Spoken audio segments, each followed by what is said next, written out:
A professora Maria Estela tem uma importância muito grande para o campo, é uma das iniciadoras, precursora desses trabalhos. Eu gostaria de assinalar, sobretudo, um livro de 1982, se não me falha a memória, que é Londres e Paris no século XIX. É um livro pequenininho no tamanho, mas tem uma importância no campo enorme, enorme, porque todo mundo que estava um pouco tateando nas relações entre historiografia, sobretudo a gente fazia muita historiografia da cidade, né? E encarando as leituras também do Walter Benjamin, né? Nós vimos aqui no Brasil uma pesquisadora, né, nossa colega, fazer um livro que até hoje, né, dos anos passados, mas nós utilizamos, todos os meus alunos nesses 30 anos de docência, eles leram e leem sempre, é uma indicação presente, minha e de outros colegas. Sobretudo, eu sou da Universidade Estadual da Bahia e nós temos um grupo de colegas que trabalham com a questão da cidade, nós sempre remetemos a esse livro, entre outros. E esse livro foi importante porque ali tem um trabalho historiográfico sobre essas duas cidades e trazendo não só uma referência, né, do projeto historiográfico, sociológico do Benjamin, mas também articulando, aprofundando esse projeto através do estudo de textos literários, né, entre outros. Dito isso, gostaria de passar a fala para a professora, que fará a conferência Esfera Pública, Privada, Íntima, Dimensões do Estar no Mundo, Cidades. Então, muito obrigado pela presença sua e de todos. Muito obrigada. Eu inverti um pouco o título, né? Pus o Dimensões do Estar no Mundo, Cidades, e diminuí um pouco a questão da esfera pública, privada e íntima. Tá muito. É que se puser muito perto, começa a reboar, né? Assim tá bom? Tá dando para escutar direitinho? Tá ótimo. Então tá bom. A minha proposta, na verdade, eu vou ficar um pouco em pé, gente, por causa do calor, viu? Eu me sinto muito abafada. Espero que vocês também consigam. Desligou? Não. Que vocês também consigam, vamos fazer esse esforço, né? Porque está bastante quente de estar aqui. Eu queria dizer, em primeiro lugar, do prazer de estar aqui, porque o que eu vou trazer hoje para vocês, de certa maneira, é um trabalho que foi iniciado e eu apresentei a primeira vez aqui, exatamente no seminário de História da Cidade e do Urbanismo, no primeiro seminário, 1991, quer dizer, uma coisa de muito tempo atrás, né? Na época, eram insights que foram provocados pela professora Ana Fernandes, que propôs como tema o permanência e ruptura nos estudos da cidade, né? E era exatamente um pouco o que Está esquisito isso daqui, não está? Um pouco que eu tinha trabalhado nesse primeiro livrinho, que é Londres e Paris, e que já tinha algum tempo, e tinham outros trabalhos que eu havia feito. Mas foi a primeira vez que eu enfrentei realmente a questão da leitura das cidades, que não fosse só através da literatura, que não fosse só através da Hannah Arendt, que não fosse só através do Walter Benjamin, enfim, da literatura. Eles é que me introduziram à literatura, né? Foram esses autores que me levaram a conhecer a cidade pela literatura.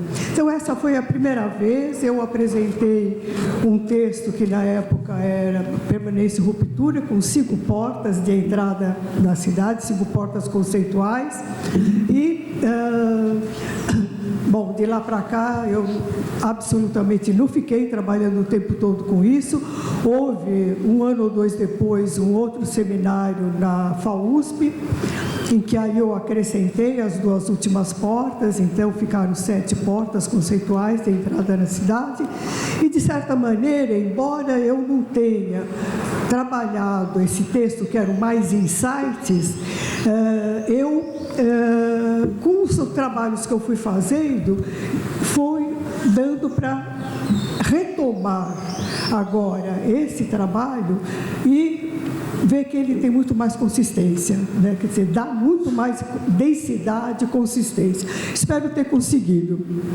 Eu apresentei esse trabalho há 15 dias atrás, no seminário da Associação Ibero-Americana de História Urbana, no Chile, e falei que estava muito animada porque ia apresentar aqui de novo dentro do grupo de arquitetura da UFBA. Tá? Então, eu estou convidando vocês a fazer um movimento com o corpo e com as mentes da filosofia para a história. Vamos ver se eu consigo fazer com que vocês façam esse movimento.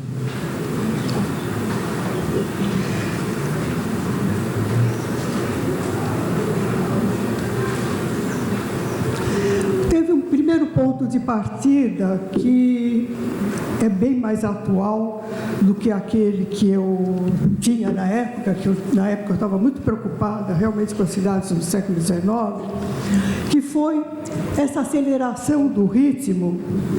E, olha só, eu vou fazer uma coisa, desculpe, eu queria, como é que eu faço para mudar aqui o tempo, porque já está ligado há tanto tempo.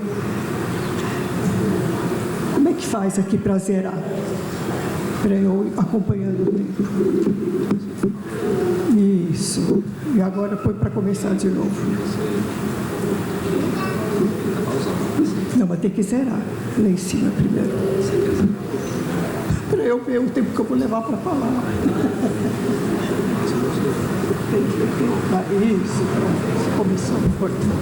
Pronto, agora já está. Bom, então, a preocupação que eu tinha,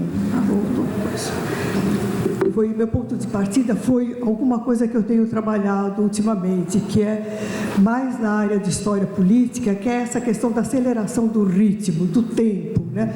Uma certa sensação de insegurança psíquica que a gente sente, porque o tempo todo é desafiada a fazer alguma coisa e além e se superar. Um eu que é altamente acelerado, né, que tem mudanças permanentes. Nós vivemos o isolamento, ao mesmo tempo vivemos em grandes multidões, em grandes grupos, uma competitividade enorme que existe em todos os lugares, não é só na universidade, e uma coisa que é realmente bastante complicada, que é a exigência de visibilidade, né? Quer dizer, a ideia de que você tem que se expor continuamente, o tempo todo nós estamos nos expondo. E, ao mesmo tempo, eu estava preparando esse texto e saiu uma entrevista com um geógrafo inglês chamado Stephen Graham, e no caderno, do Estado de São Paulo, do jornal, em que ele estava falando sobre a questão da violência. Ele é autor da teoria das cidades em guerra, né? E ele diz o seguinte, né? O medo de atentado, distúrbio, civismo mudou o desenho dos centros urbanos. Há menos árvores, traçados de ruas que ignoram a história, câmeras em todo lugar. Eu quero que vocês fixem a ideia de câmeras em todo lugar. Então, ele vai mostrando, ele vai dizendo, é longa a entrevista, que o centro de Manhattan não é diferente de uma zona verde de Bagdá, que as cidades têm aparatos de controles típicos de zonas de combate, enfim. E a ideia também, que está mais aí no final, de que as polícias têm reforçado a ideia que certos grupos sociais, raciais ou étnicos são os inimigos de uma guerra. Eu acho que todo mundo pode pensar, não só em relação ao Brasil, mas em relação ao que está acontecendo com a Europa, com a chegada dos refugiados, né? Realmente é um problema muito complicado, que eles estão tendo muita dificuldade para resolver. Por isso, isso, eu queria convidar vocês a pensar a cidade, o espaço urbano, nesse que vivemos hoje, né, onde a vigilância se impôs como dispositivo disciplinar e policial e assumiu uma dimensão assustadora. O urbano seria, conceitualmente, um entrelugar de uma definição instável que se insinua entre a história da cidade, que nós podemos pegar desde dos seus tempos mais lá para trás, né? Quer dizer, das ruínas gregas, romanas ou até outras mais antigas. Então, é uma materialidade que se dispõe no tempo.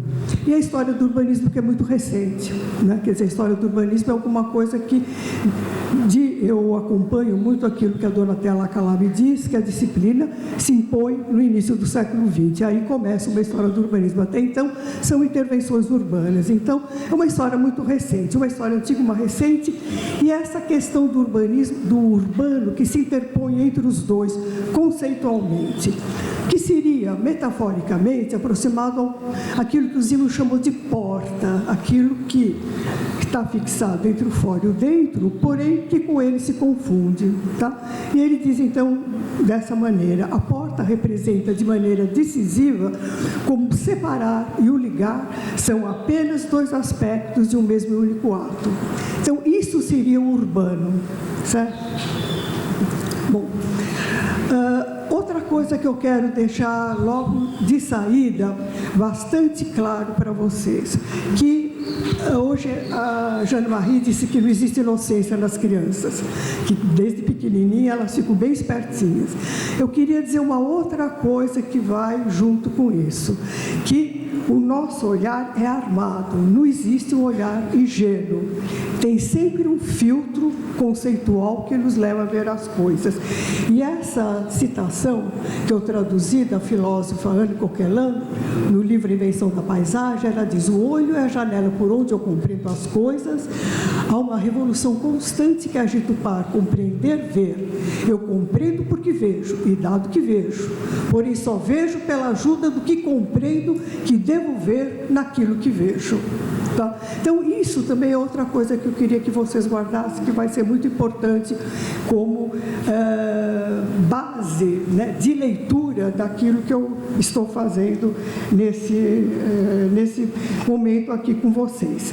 Então, eu queria apresentar primeiro essa imagem do Gustave Doré, que é um gravurista francês que vai para Londres e retrata Londres em 1875. Ele era um gravurista e ele apresenta Londres assim, dessa maneira, como alguma coisa bastante caótica, né? Com uma quantidade de pessoas se deslocando, uma quantidade de prédios muito grandes.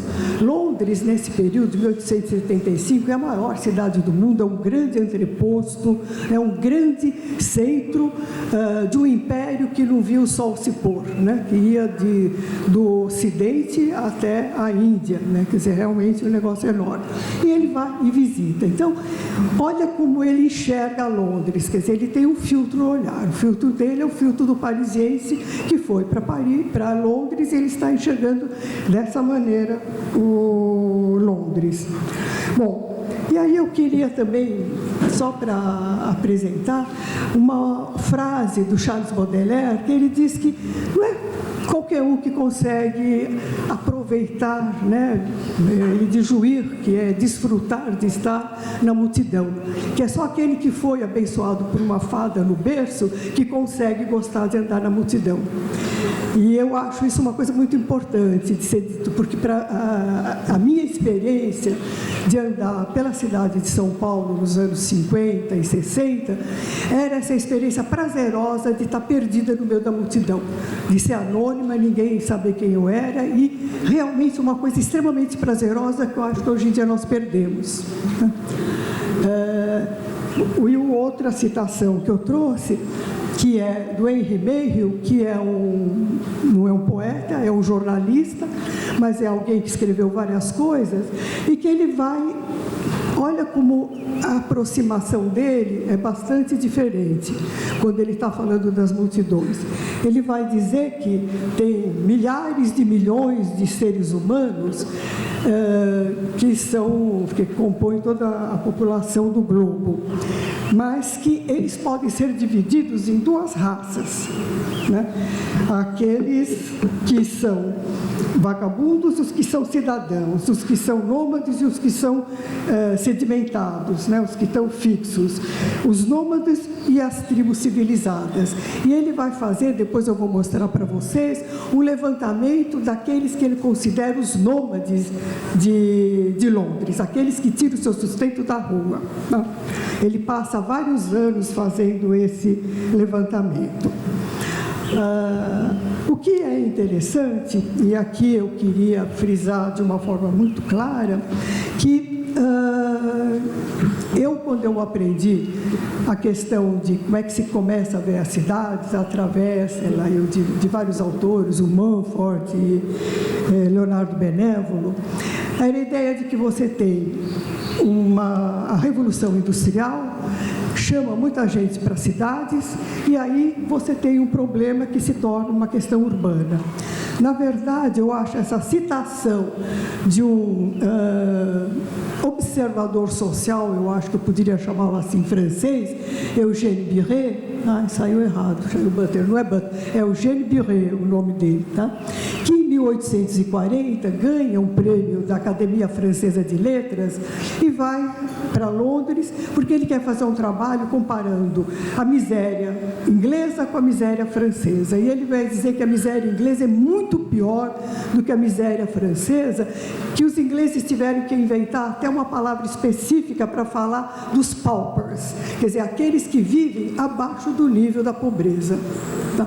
E que ele, então, está tentando mostrar para os ingleses, claro que é para a classe erudita que o lê, né? Que nós precisamos evitar que isso venha acontecer na França também. Tá? Então, ele vai dizer que até a época que o cólera chegou, ninguém pensava na Inglaterra de se perguntar sobre o estado sanitário das habitações das classes trabalhadoras. Tá? Então, esse é o elemento que eu falo assim, aquilo que fez realmente instalar na cabeça das pessoas, em 1830, 1833, que foi o período que a cólera avança de Marsella até Moscou, pega também a Noruega, Londres e o Reino Unido inteiro, quer dizer, realmente é uma ravagem terrível que mata muita gente, né? Isso realmente é um elemento, né, que faz com que precipite essa ideia. Quase que eu tenho uma ideia de uma composição química, né? Quer dizer, você tinha multidões no trabalho, você tinha elas amontoadas nas cidades e no trabalho, mas foi o cólera que deslanchou a ideia de que precisamos cuidar do ambiente urbano. Então, a questão da doença é extremamente importante. E, para vocês verem, aqui, logo em seguida, se isso aqui aparece, está vendo já, numa revista, The Economist, a condição sanitária em que as pessoas viviam, diferentemente da bolha onde alguém bem nascido vivia, e eles fazem um levantamento. Eu não sei se vocês já ouviram falar de Bethnal Green. Todos os seriados em que aparece classe pobre, trabalhadora, mesmo no início dos anos 20, agora mesmo eu assisti um filme sobre as sufragetes inglesas e a coisa se acontece muito. É um bairro operário muito pobre, fica no East End de Londres, né? E eles fazem o levantamento casa a casa de onde havia tido o maior número de mortes e de doenças. E um levantamento muito detalhado, né? E o que é interessante é que a gente precisa lembrar que, na época, não existia remédio para o cólera. Então, o que se fazia era a quarentena. Se fechava o bairro, ninguém entrava nem saía, nos seus médicos que iam lá para cuidar das pessoas, até a peste passar, até a epidemia, né, ir embora e passar. não existia outra coisa. O que é interessante é que, nesse momento, os médicos começam a fixar seu olhar nesse problema. Olha, para vocês terem uma ideia, na Inglaterra, vocês viram aquele levantamento que eu mostrei do East End, e eles, o que é importante é que, pela formação deles, eles ficam seu olhar em imagens organicistas para avaliar a patologia urbana, que vai dar numa avaliação organicista da cidade, que hoje em dia ainda está muito presente nos cursos de história e nos cursos de história urbana e de urbanismo, que é a noção de evolução. Quer dizer, isso é uma concepção organicista que vem desse olhar do médico. Para vocês terem uma ideia, já existia uma lei em 1875 na Inglaterra sobre saúde pública, e Cambridge vai ter também em 1875 o primeiro curso que dava, era um curso superior sobre saúde pública. Em Dublin ainda era um curso que não dava título de... Mas para vocês terem uma ideia, que de 1830 e pouco, 1840, nessa época os ingleses já estavam organizados em relação a isso. Tá? O que é interessante é que, por outro lado, quem vai fazer uma pesquisa muito grande sobre as condições sanitárias de Londres e das cidades industriais vai ser um jurista. Na Inglaterra vai ser um jurista que vai fazer, além dos médicos, tem esse jurista, e o Edwin Chadwick, eu não sei se vocês já ouviram falar nas Poor Laws, as leis dos pobres. É uma legislação que veio do século XVI, com a primeira Elizabeth, que fazia com que todo mundo que estivesse fora do trabalho, e aquela época foi uma época de fechamento dos campos, muita gente foi expulsa do campo, e essas pessoas que ficavam vagando pelas estradas, elas eram recolhidas para um tipo que, teoricamente, pode se chamar de asilo, mas que se chamava workhouse, casa do trabalho, onde eles eram recolhidos, penalizados, o homem era separado de mulher, as famílias eram separadas, eles tinham que trabalhar, enfim, tem um capítulo do Capital em que o Marx retrata essa coleção de lei dos pobres, que é assustadora, a gente vê como ela foi ficando cada vez mais sanguinária, Bom, mas então, no início dos anos 30, o Edwin Chadwick vai ser encarregado de fazer uma revisão da lei dos pobres, porque ela estava considerada ultrapassada. É um conjunto de julgados, na verdade, essas leis dos pobres, E é ele que vai fazer o levantamento na cidade. Olha como o olhar dele é diferente. Em vez de ser uma imagem organicista, ele vai fazer uma forma que a gente poderia considerar objetiva, que é toda numérica, toda quantitativa.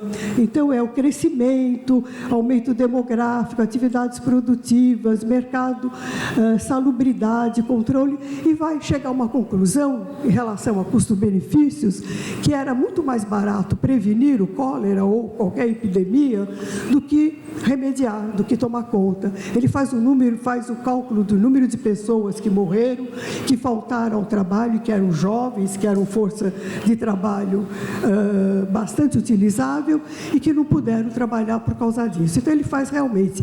Por que ele faz isso? Porque ele está ligado aos pressupostos filosóficos utilitaristas do Jeremy Bentham.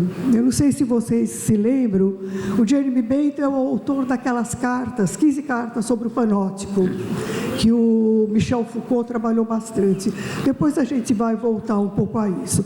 Mas é muito essa relação custo-benefício. A proposta do Jeremy Bentham é, digamos, o máximo de prazer com o mínimo de dor em relação à penitenciária, o máximo de produção com o mínimo de investimento. Enfim, é bem essa relação custo-benefícios que nós temos até hoje, que rege a noção de produtividade. Para a gente ver como essas coisas são antigas.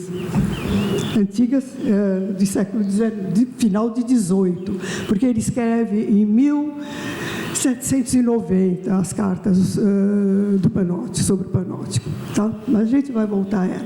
Bom, aqui as formas como saíam nos jornais, as pessoas jogando toda a sujeira no rio Tâmisa, e a sujeira que existia dentro da água do Tâmisa, Esse daqui é uma representação dessas que saíam muito nas revistas, e ela é de 1850, exatamente 2 anos depois que o parlamento inglês teve que suspender suas atividades por causa do cheiro nauseabundo que saía do Tâmisa, né, de tão poluído que o rio estava.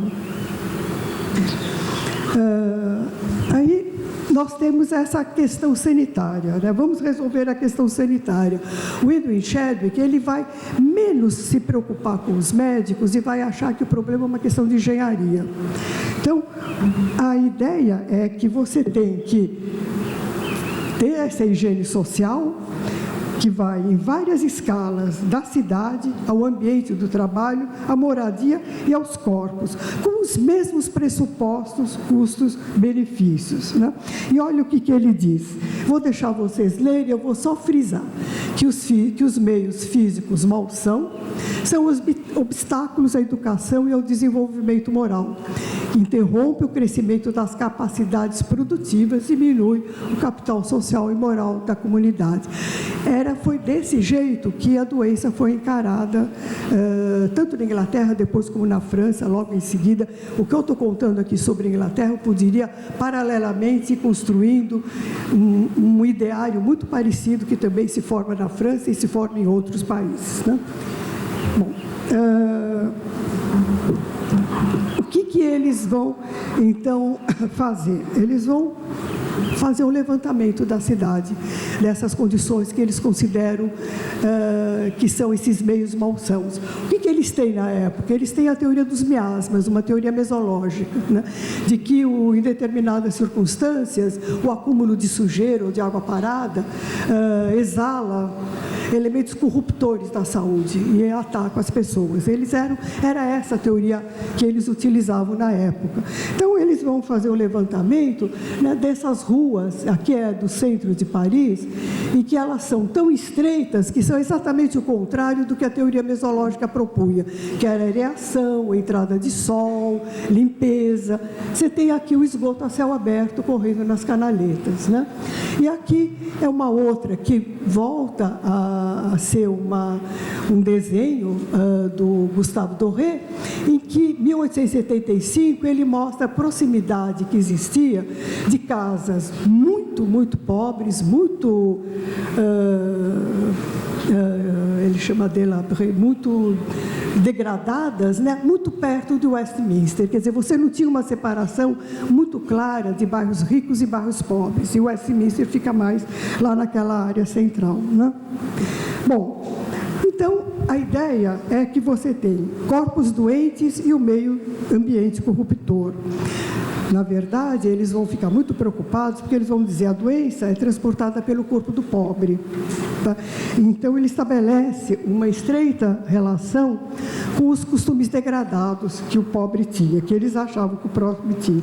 E fazem um levantamento. Eles vão dizer que o que é, né, quais são os depósitos dos detritos humanos? A prostituta, os esgotos a céu aberto, os rios poluídos, e os bairros e as moradias dos pobres. É isso que eles querem atacar. Em Paris, entra com o Parent Duchâtelet, que é o médico, a prostituição regulamentada, coisa que na Inglaterra isso vai acontecer mais no final do século. Parent Duchâtelet, em meados do século XIX, vai organizar a prostituição de carteirinha, de tal maneira que elas têm que periodicamente se apresentar na polícia, passarem por exame médicos, etc., porque a gente não pode esquecer que as duas grandes doenças do século XIX são a tuberculose e a sífilis, que era passado muito pelas prostitutas, né? Então, a ideia era essa: vamos intervir para fazer desse meio ambiente degradante, né, e que leva as pessoas a maus hábitos e também degenera fisicamente as pessoas, em meio ambiente formador. Aí a intervenção vai ser feita, uma intervenção sanitária, tanto no espaço urbano da cidade, como na casa. Vai ser organizado pelos princípios da moral burguesa, porque é essa que eles consideram que é a forma melhor de se organizar os costumes das pessoas. Claro, é o próprio retrato desses médicos que são burgueses, que são da classe média inglesa. Pensa bem que burguês, eu estou usando a palavra burguesa porque ela é a tradução do middle class em inglês, que é usada na França como burguesia, mas na Inglaterra a gente vai ver middle class, que não é nem nobreza, aristocracia, nem o pobre, né? É uma grande mistura. Há um questionamento da sociedade liberal, porque o Estado era um Estado guarda noturno, ele não estava organizado para prevenir, ele estava só organizado para pegar as pessoas depois que cometesse o crime, não prevenir. Então isso vai ser modificado, e vai ser modificado também o respeito religioso pela propriedade, porque vai começar a pensar que você pode desapropriar para o bem comum. Tá? Então isso vai ser alguma coisa realmente importante. Outra coisa importante, que é essa questão técnica, é a transposição da cidade histórica para a cidade conceitual dos mapas. Então, mapa que para nós parece alguma coisa totalmente comum, né, que nós lemos o tempo todo, vemos, na época foi o mapa em escala, foi um início por exemplo, o Haussmann é o primeiro que vai fazer um mapa em escala de Paris, né?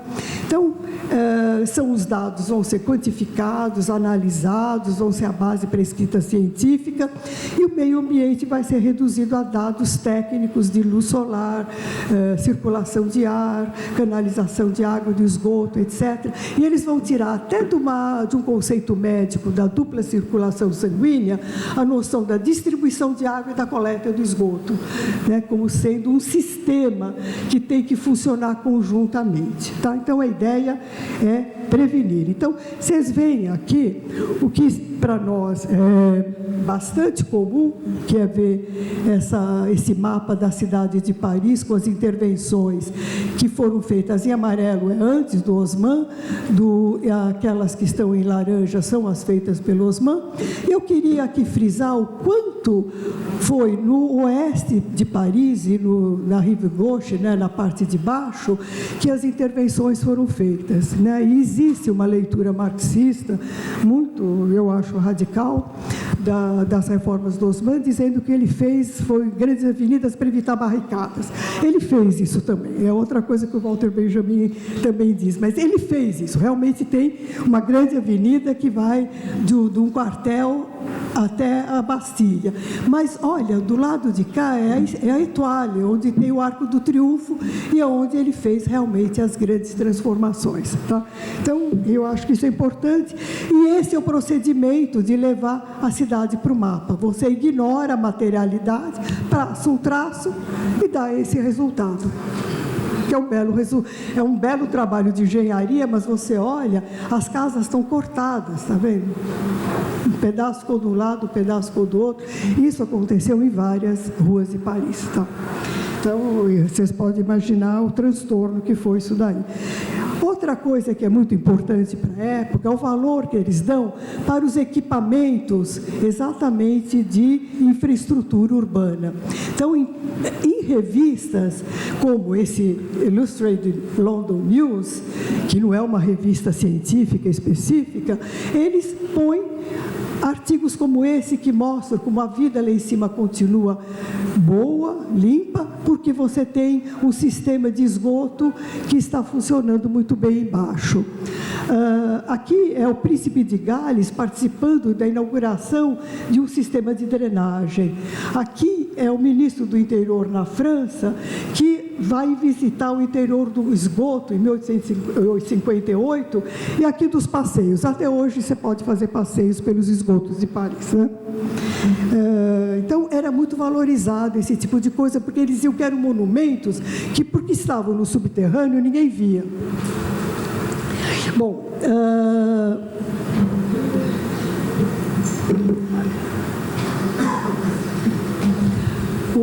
nós passamos, então, agora, na medida em que eles identificam que o grande problema está na questão dos pobres, a questão social. Tem muito a ver com a Revolução de 1789, a Revolução Francesa, né? A primeira vez que não só uma grande quantidade, isso é mais ou menos discutível, de pessoas saíram na rua e se expondo publicamente, pessoas pobres, mas houve o acolhimento político da pobreza pelos jacobinos. Eles transformaram a questão da pobreza num problema político. E isso é interessante, porque a Hannah Arendt vai dizer que se abandonou a busca da liberdade para a busca da felicidade. A busca da felicidade seria conseguir alimento para todo mundo, condições de vida boa para todo mundo. E a política deixou de ser o espaço do grande debate e passou ao espaço da administração pública, que é o que a gente tem até hoje, né? Então, a ideia é de que a esfera que era pública e a esfera que era privada, que eram completamente separadas na teoria política dos gregos, aí se fundiram num grande social, se confundiram e ficou uma coisa muito difícil. O que tem é um grande paradoxo, porque você tem grandes concentrações. Vocês precisam, eu não sei se vocês já leram alguma vez o Adam Smith, A Riqueza das Nações, ele vai dizer que você só pode aumentar a produtividade parcelando o trabalho. Quando você parcela o trabalho, você precisa de muita gente, quer dizer, porque uma pessoa pode fazer, um artesão faz o trabalho inteirinho. Se você vai, na fabricação do alfinete, que ele toma como exemplo, trifilar, depois pôr a cabecinha, depois fazer a pontinha, se cada um fizer todo o processo, ele vai, sei lá, no final do dia fazer 100 alfinetes. Se você puser cada um fazendo uma parte da operação, você vai ter 1000 alfinetes. Então, é o princípio da produtividade, né? Então, você precisa dessas concentrações, mas, ao mesmo tempo, ela é uma ameaça potencial, porque ela se rebela, ela quebra máquinas, ela põe fogo nas fábricas, ela sai nas ruas. Então, como é que você faz para lidar com essa presença do outro, né, como parte da sociedade? Então, é muito interessante, porque a gente vai ver que muito dessa preocupação vai passar pela noção de compaixão política. A noção de compaixão vai ser politizada. Uma coisa que era do fórum íntimo de cada um vai ganhar uma dimensão política através de associações caritativas, mas ela passa depois também a ter uma dimensão leiga, né? Então, a ideia é que você precisa ver, achar, contabilizar, controlar e disciplinar os nômades ou os selvagens da sociedade civilizada. Então, o que eles fazem? Eles fazem um grande levantamento das condições de vida da pobreza, né? Aqui, esse é o dia do pagamento do aluguel. Olha, se vocês verem bem, eles têm animais dentro de casa, que eles levavam os animais para dentro de casa, para o animal não morrer de frio, nem ser roubado, e também para esquentar a própria casa deles.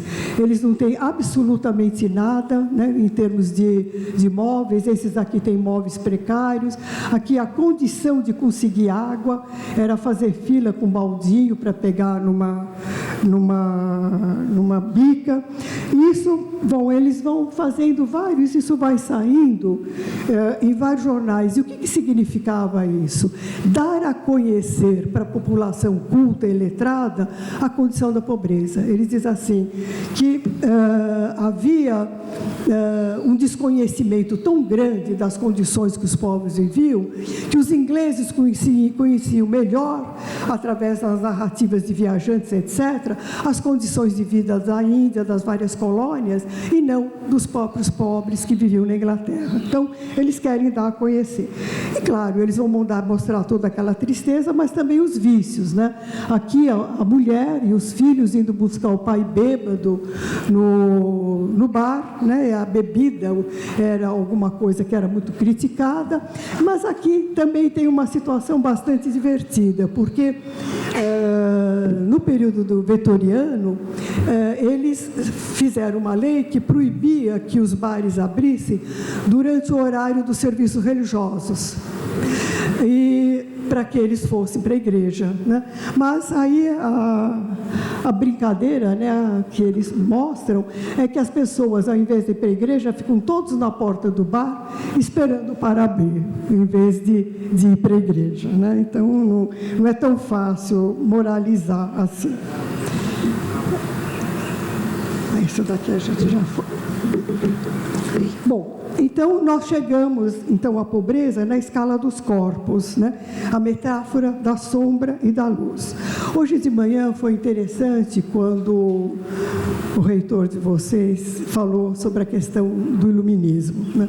Então é muito interessante, porque o iluminismo tem uma coisa muito bonita, mas há uma... Eu vou tentar dizer um pouco isso para você, a ideia de que o pobre vive na ignorância, vive nas trevas. E são aqueles que são alfabetizados, instruídos, é que vivem na luz do pensamento. Ora, esse tipo de argumento tem dois pressupostos. O primeiro é que todo mundo é igual, e todo mundo vai desejar as mesmas coisas, todo mundo vai desejar ser instruído. E o segundo é essa ideia de que esses que vivem na sombra, eles são semi-humanos, eles têm uma forma de falar mal articulada, eles raciocinam mal.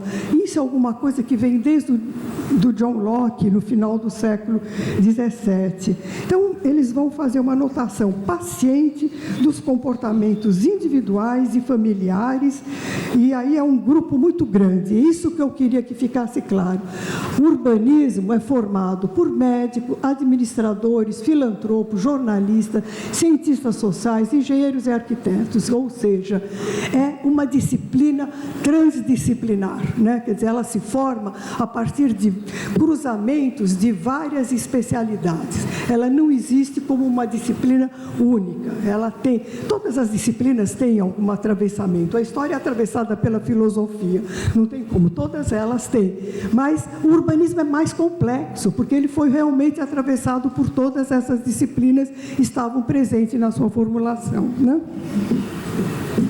E aqui nós voltamos então para o Henry Mayhew, aquele jornalista de quem eu falei, e o levantamento que ele vai fazer dos nômades, daqueles que tiram seu sustento das ruas.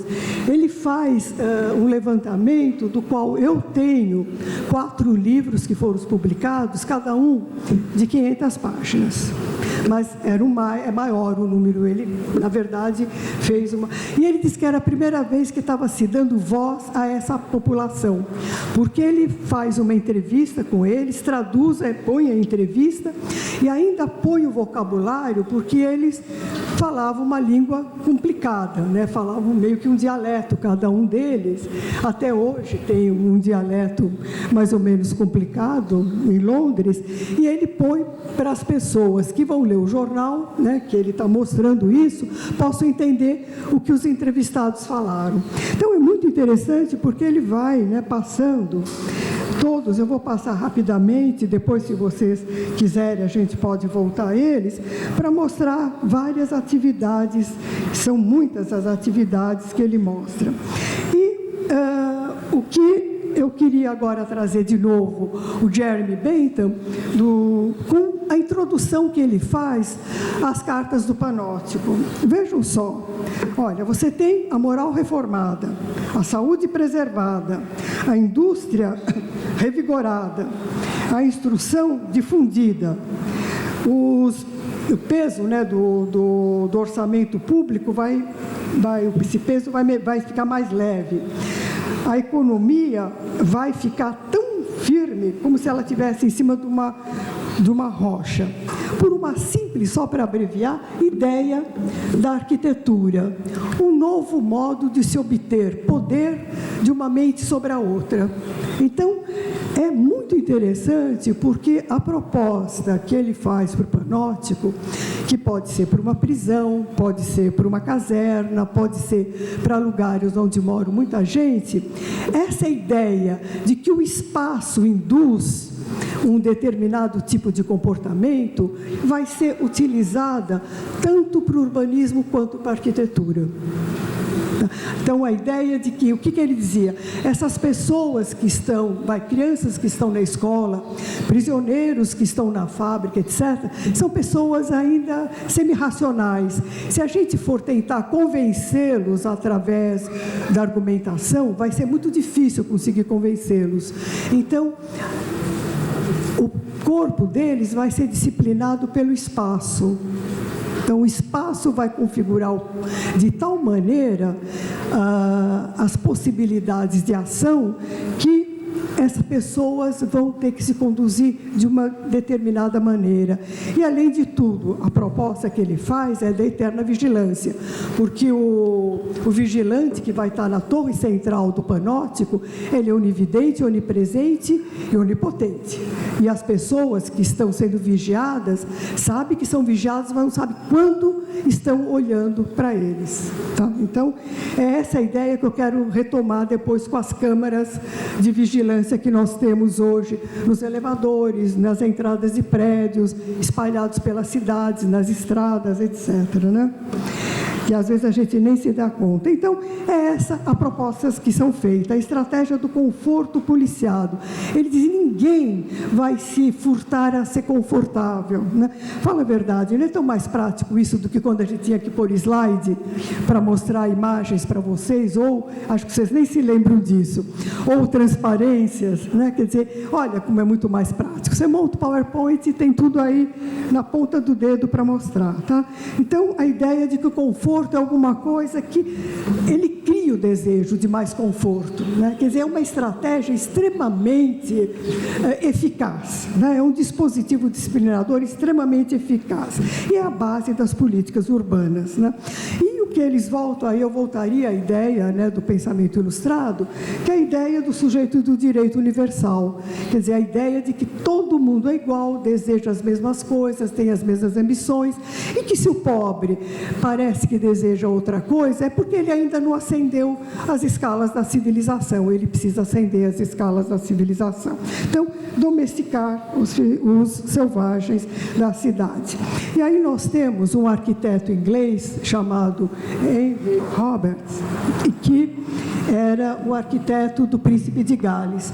E ele vai fazer uma exposição ao lado da primeira exposição internacional da indústria, que é 1851 em Londres, de casas operárias, de propostas de casas operárias, tá? Tudo subsidiado, em grande parte, pelo Príncipe de Gales, que tinha todo esse lado, um pouco de benemérito, etc. Ele se preocupava com essas coisas. Então, ele vai mostrar, né, quer dizer, ele vai construir uma casa do lado, mas ele vai fazer, através de conferências, ele vai mostrar várias possibilidades de se fazer casas para... Até de material de construção, da resistência do material de construção, também o tipo de material de construção que poderia ser utilizado, o desenho, a planta baixa do prédio, a forma como ele apareceria. Quer dizer, ele vai fazendo tudo isso por quê? Porque ele tem que convencer o empreendedor a construir. E ninguém está muito interessado em construir casa para operário, porque vai alugar com um preço muito baixo, o retorno do investimento vai ser longo, né? Então, ele se aborrece, isso daí não vai muito adiante, a coisa vai demorar um pouco até ser realmente realizada. Então, tanto habitações coletivas do tipo dessas que vocês veem aqui, e tem uma outra que eu acho interessante, não sei, não está aqui, eu acho. Tinha uma outra que eu acho que eu acabei tirando, que era muito, que tem essa aqui de cima, que você tem a sala, o quarto do filho, o quarto da filha, o quarto dos pais, porque uma das coisas que eles queriam era evitar que os filhos pequenos dormissem junto com os pais e vissem os pais copularem. Então, tem que tirar os filhos do quarto do pai, separar as filhas dos filhos, porque dá promiscuidade e incesto. Então, tudo muito organizado, né? A ideia é essa, fazer uma cozinha bem organizada, organizada, atrás da cozinha um lugar para tomar banho, também bem organizado. É muito interessante a gente acompanhar. E também as pequenas cottages que eles vão fazendo como proposta. Bom, nesse momento nós temos então um redimensionamento das identidades sociais. A burguesia, que é essa middle class, ela está entre a aristocracia e os pobres, né? Então, tem um autor inglês que trabalha muito com o período vitoriano, que ele diz isso, né, que os burgueses do século XIX tinham em comum a qualidade negativa de não serem nem aristocráticas, nem aristocratas, nem operários. Eles se sentiam mal na sua própria pele. E eles passaram muito tempo tentando se definir para saber o que era, né? Então, nesse processo de definição, houve toda uma reelaboração da noção de esfera pública, a ascensão à política dessa middle class, né, que vai adquirir alguma coisa que o John Locke já tinha proposto em 1690, que é a sociedade civil, ela é composta por acionistas proprietários. Tá? E são eles, quer dizer, eu sou proprietária só do meu corpo, outros entram na sociedade com a propriedade do corpo e de bens. Esses que entram com a propriedade do corpo e de bens, eles têm possibilidade de ter atuação política, porque mostram que racionalmente eles conseguiram acumular. Tá?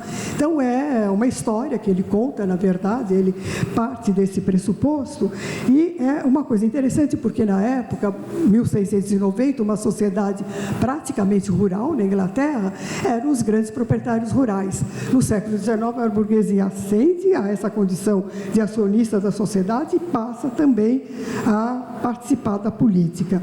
Então, essa oposição da esfera pública ao domínio privado, ela se desfaz, né? E ambos submergem na sociedade. E isso é a ideia mais geral, você tem essa noção de sociedade como um todo.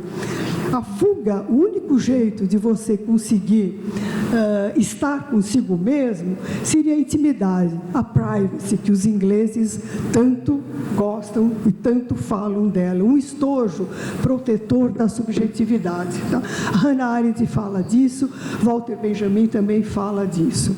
Então, a formação da ética burguesa, ela é feita muito através de publicações que ensinam os princípios da economia política, do funcionamento dos mecanismos automatizados, as regras de civilidade, o bem vestir, o bem comer, o bem morar, o bem receber, a economia doméstica, enfim, a ideia de que eles têm que aprender, porque eles são rudes, né? Eram pessoas que estavam lidando com fábricas, estavam lidando com comércio, são pessoas rudes, então eles têm que ganhar polimento. E é muito interessante, porque começa a aparecer também essas figuras que o Gustave Doré desenha, né, faz em 1875, desse lazer que já mistura burgueses e aristocracia. Tá? É muito interessante, se a gente lê, um dia, se vocês tiverem paciência de ler Comédia Humana do Balzac, é muito divertido, porque ele tem um dos contos dele, rápido, que é La Femme comme il faut.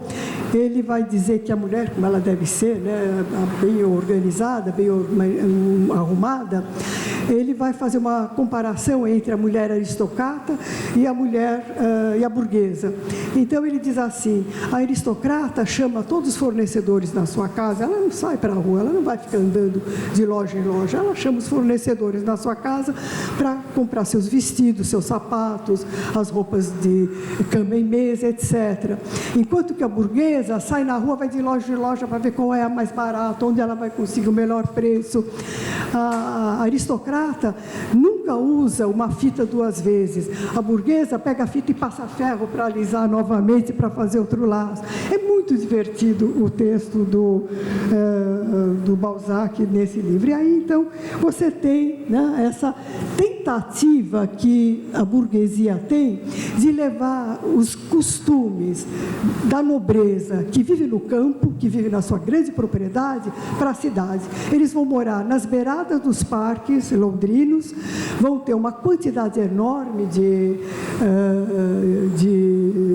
servidores, né, de empregados domésticos, de tal maneira que em torno desse período de 1870 a 1875, quando Gustavo Doré vai para a Inglaterra, você tem um número maior de assalariados de empregados domésticos e não de operários. Então, tanto é grande esse staff, né, que rodeia a burguesia. Então, eles vão cavalgar nos parques, já que eles não têm as grandes propriedades do campo que a nobreza fundiária tem, né? E outra forma também que eles vão se afirmar vai ser através da arquitetura, né?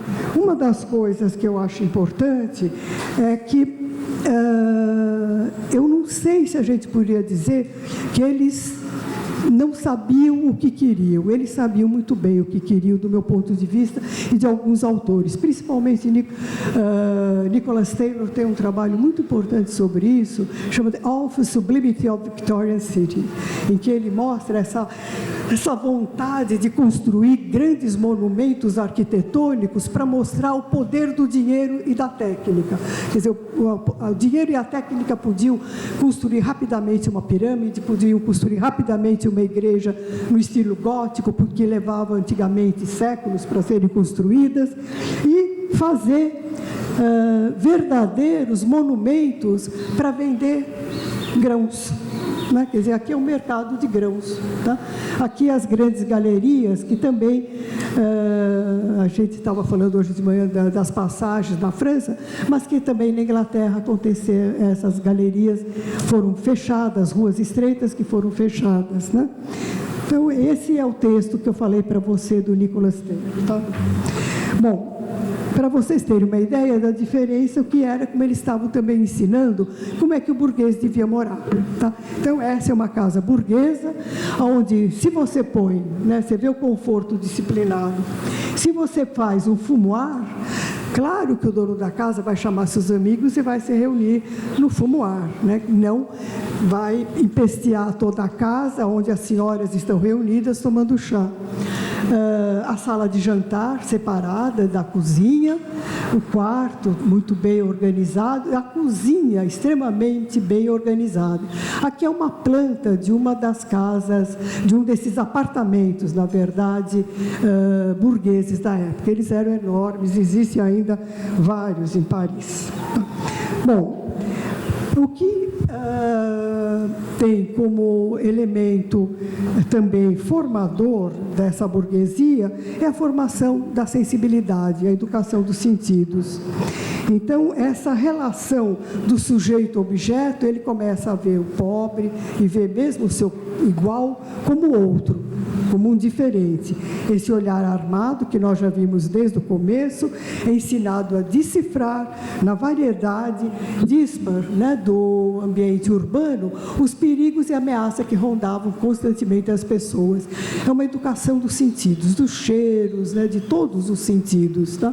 E é muito interessante porque isso está expresso na literatura, nos diários íntimos, cartas e entrevistas. Tem uma quantidade enorme de material extremamente interessante, tá?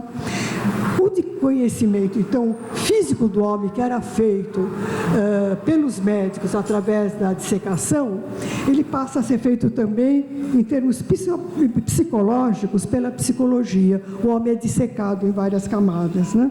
E o que é interessante é que uma das coisas extremamente importantes é a literatura.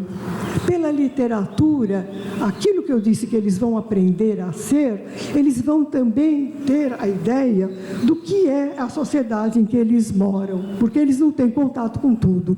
Então, a literatura vai levar, no século XIX, todos os temas importantes para essa sociedade. É interessante que é um conhecimento de segunda mão. Uma das coisas, por exemplo, que eles faziam muito era, por exemplo, um cara se disfarça, vai passar uma noite numa workhouse. Aí ele sai e escreve um livro, A Night in a Workhouse, e vende para mostrar como é que se vivia dentro da workhouse. Outro escreve do abismo. Então ele diz, eu estou contando a história de alguém que vive no abismo e que está dizendo como é viver no abismo. Claro que ele não é isso, ele é um literato que foi passar algum tempo num bairro operário e está dizendo como é que se vive lá.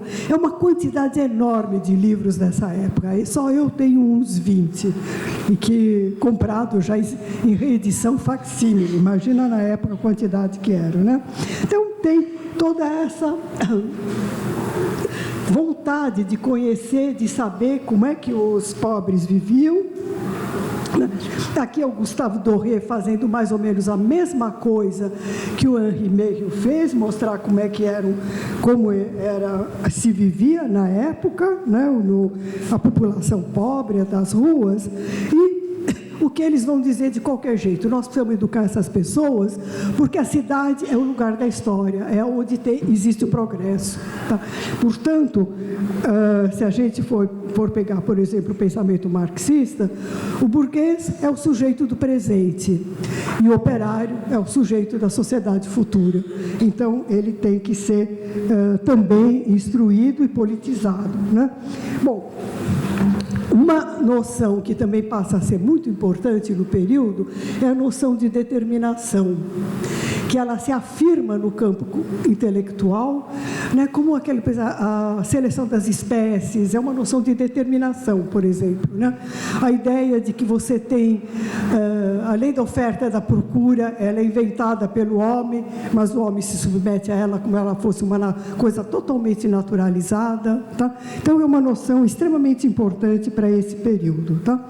Aí a questão social passa a ser politizada, existe um equacionamento das multidões permanentes, que eu acho que é o texto mais conhecido, é do Gustave Le Bon, né, que é um médico que vai escrever sobre as multidões na Revolução Francesa, as multidões nas ruas, enfim. Ele vai ser o grande divulgador, ele escreve coisa contra o tabagismo, ele escreve sobre tudo, ele tem um trabalho enorme, mas ele vai trabalhar com as multidões no momento em que já aconteceu em Paris a Comuna de Paris, em 1871. Ou seja, a ideia de que não só o pobre operário faz barricada, levanta barricada e se revolta, que também os pequenos comerciantes, etc., entraram na Comuna de Paris, fizeram as barricadas e as revoltas. Bom, o que ele vai chegar à conclusão? De que todo homem, em meio à multidão, desce vários degraus na escala da civilização.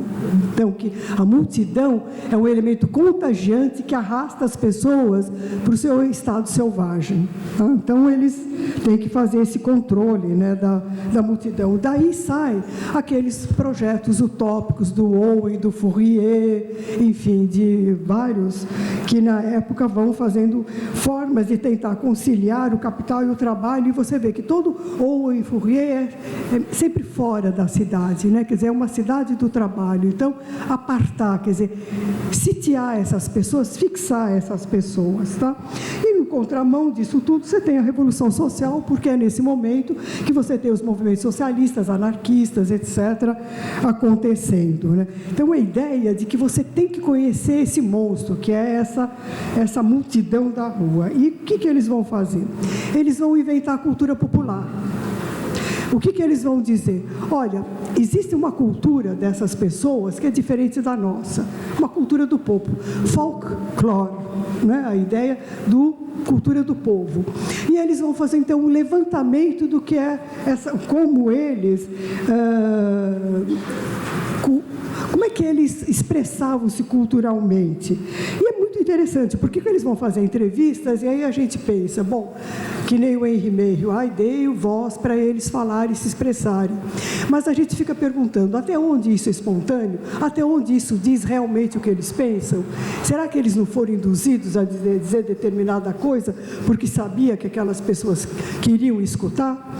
Então, é muito interessante, porque é um misto de atitude caritativa e aceitação da responsabilidade que vai fazer com que eles comecem a notar essas manifestações de hábitos, costumes da classe operária e vão reunindo em livros, né? Aqui eu peguei de novo as imagens do Gustave Doré, que ele vai fazendo isso, esse levantamento.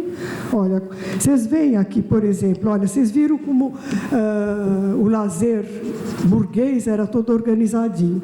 Aqui o que eles aparecem como lazer do pobre, né? Tem um outro aqui que é pior ainda. Aqui, os pobres. Vocês veem, a figura do pobre não tem nenhum rosto bem delimitado, né? Ele tem um rosto abrutalhado. É uma coisa muito forte isso na época, essa ideia de que ele carrega uma animalidade dentro dele, né? Bom, então eu queria, para fechar, dizer que todas essas formas que o urbano vai ganhando, essas entradas conceituais, ou seja, foram demolidas as muralhas de pedras que controlavam a entrada e saída da cidade e foram construídas entradas conceituais, porque foi considerado de que o inimigo está dentro da cidade. Não é mais o externo, mas é o operário, é o pobre. Então, essas entradas conceituais, elas são extremamente importantes para a vigilância, para o controle da população pobre. Agora, o que é interessante é que muito dessa vigilância e desse controle é feito de um modo quantitativo, muito objetivo. E o que acaba aparecendo, eu acho que ontem, na tese da Maria Isabel, isso apareceu bem, é que é muito difícil você capturar tudo objetivamente, né? Você tem um espaço urbano que é cindido em várias áreas, subordinado a lógicas diversas. Você tem simultaneidade de diferentes redes simbólicas que estão atadas a falas e discursos que são diferentes, que fazem da cidade lugares que se pode viver, porque você define a sua forma de viver. Então, a forma fragmentária pela qual a cidade é vivida, pessoas que nunca saíram do bairro, isso a gente pode pensar, para nós é impensável, mas se pegar até o final do século XIX, tinham pessoas que moravam num determinado bairro em Paris ou em Londres, que eles nasciam, viviam e morriam naquele bairro e nunca saíram de lá. Você não tinha transporte coletivo, você não tinha meio de locomoção. Isso é alguma coisa que vai ser muito mais firme, muito no final do 19 início do 20, e também porque eles não tinham motivação para sair de lá, né? Então, era que nem a brincadeira que os franceses têm, né? Como é? Metrô, boulot, dodo, né? Quer dizer, a ideia de que o pobre pega o metrô, vai para o trabalho e volta para casa para dormir e não explora a cidade porque não tem condição de explorar a cidade. Então, isso é alguma coisa que a gente tem que pensar também, né? E a ideia de que o bairro era alguma coisa que não tem nada a ver com a delimitação de distritos, com a delimitação da municipalidade. Eles vão muito além ou muito aquém disso. É um lugar onde você vive e com quem você convive, né? Bom, eu pensei, será que eles tentaram, através dessa porta da sensibilidade, uma ruptura com o paradigma definido no momento da problematização das cidades no século XIX? Será que desfaz as rígidas noções de identidade, de objetividade e subjetividade racionalmente apreensível ou construída? Nessa entrada pelas lógicas diversas, se procura ir atrás dos traços daquilo que se diz do viver na cidade, né, dos sinais, das marcas, dos mitos de origem. No urbano se privilegia as trocas simbólicas. O princípio da identidade pode se expressar pela esquizofrenia, tá? Então, eu queria era um pouco terminar com essa ideia das memórias constituintes. Eu volto a Ana Coquelin, quando ela disse que o liame que forma a identidade urbana e pela qual os homens reconhecem sua natureza política escapa a toda análise racional e se faz pelo modo de uma comunicação simbólica onde prevalece sobre um fundo de memórias fragmentadas a lógica da opinião e do verossimilhante, que ela chama de doxa urbana, né? Uma opinião. Ela tira essa noção do grego, né? Essa matéria urbana que seria a doxa, que é mutante, é instável, ela não é alguma coisa que você pode aprender objetivamente, né? Mas que eu acho que nós estamos também tentando pegar. Então, acho que a última coisa que eu queria propor como um desafio para vocês é a gente pensar no trabalho do historiador e do urbanista. E do urbanista e historiador, que eu acho que tem muitos que estão fazendo história, né? Nós historiadores, com as nossas construções lógicas textuais, e os urbanistas com seus projetos racionalizadores. Duas disciplinas, história do urbano e história do urbanismo, estruturadas pela mesma temporalidade, quer dizer, o urbano se define junto com a formação do urbanismo, uma racionalidade transdisciplinar e universal, que permite, e eu queria realmente questionar, um facilitador interpretativo quando essas nossas análises da cidade resvalam para o viés político nacional das ideias fora do lugar. A proposta do pensamento urbanístico foi sempre universal.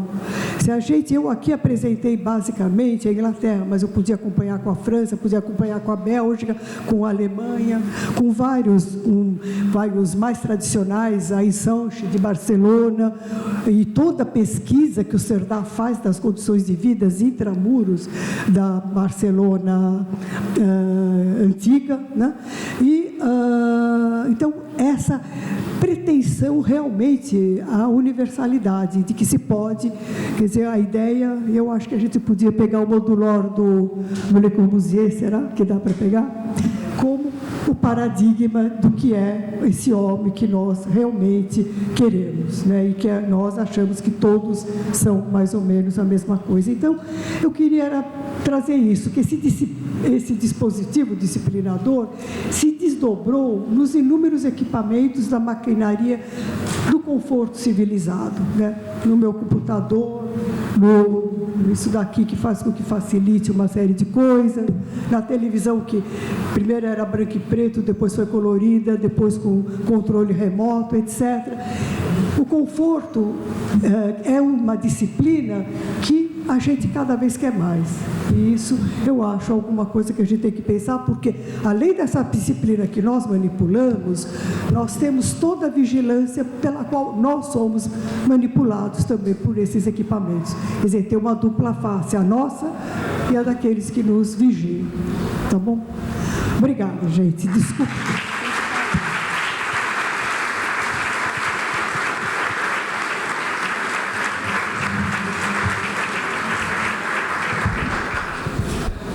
Ok, então damos continuidade com as perguntas, os comentários.